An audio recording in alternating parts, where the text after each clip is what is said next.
Hola amigos, buenos dias. Ang ganda ng panahon ngayon kaya makakatrabaho uli ako dito sa labas. Kaya lang, hindi sa harap, hindi sa entrance namin. Magbabakod uli ako ngayon.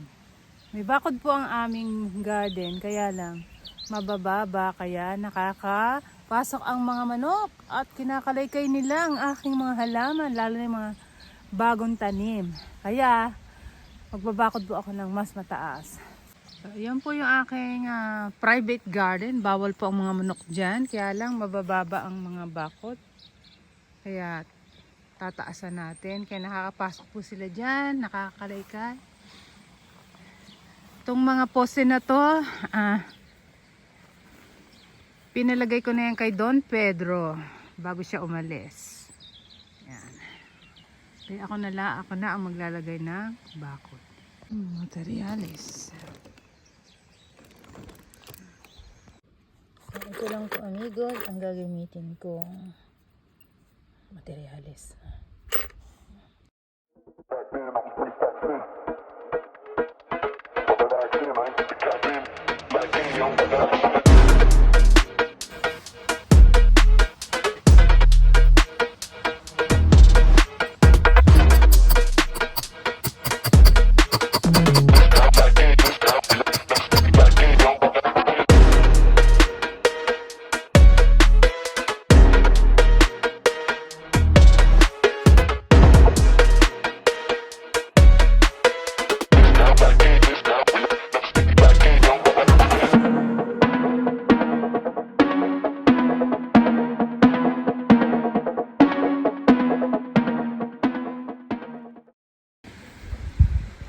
Amigos, ang natapos kong bakod at very successful kasi 3 days na tong natapos pero hindi pa nakakapasok ang mga manok.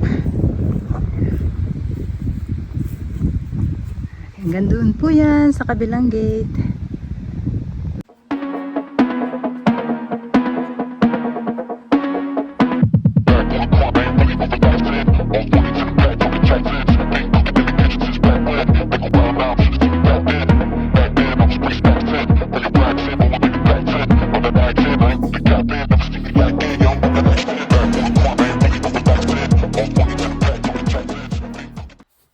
Diba amigos, hindi na sila nakakapasok dito.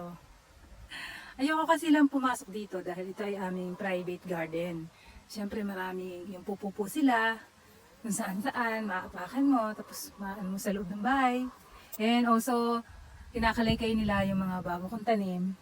Kaya dami kong masira.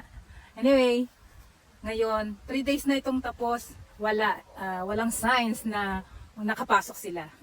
Thank you amigos sa panonood nyo palagi and suporta sa aking mga videos. And always remember, I'm sharing you all my projects not to impress you.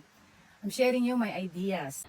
Higit sa lahat, yung idea na kung kaya nating gawin, wag na nating iasa sa iba. Wag na tayong gumastos.